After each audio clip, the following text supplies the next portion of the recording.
पंतप्रधानांनी सरन्यायाधीशांच्या निवासस्थानी भेट दिल्याने विरोधकांनी टीका केली आहे. मात्र या टीकेवर उपमुख्यमंत्री देवेंद्र फडणवीस यांनी प्रश्न उपस्थित करत उत्तर दिलंय.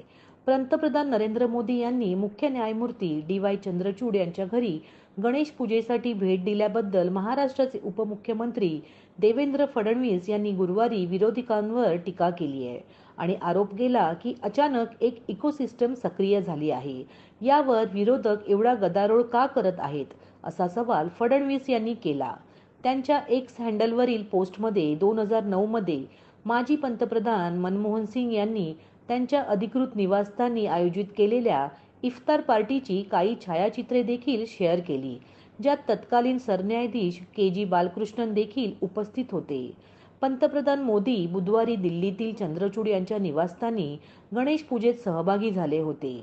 यामुळे वाद निर्माण झाला आणि काही विरोधी पक्ष आणि नेत्यांनी त्यांच्या योग्यतेवर प्रश्न उपस्थित केले.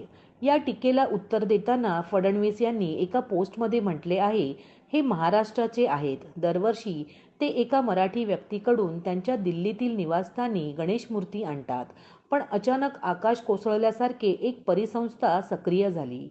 फरक एवढाच आहे की पूर्वीचे पंतप्रधान त्यांच्या निवासस्थानी इफ्तार पार्ट्या आयोजित करीत असत, ज्यात तत्कालीन सरन्यायाधीश देखील उपस्थित होते.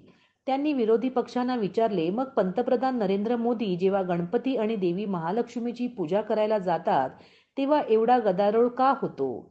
हिंदुत्वाला विरोध करत असताना तुम्ही गणेश आणि महालक्ष्मीला विरोध करण्याचा प्रयत्न करताय का?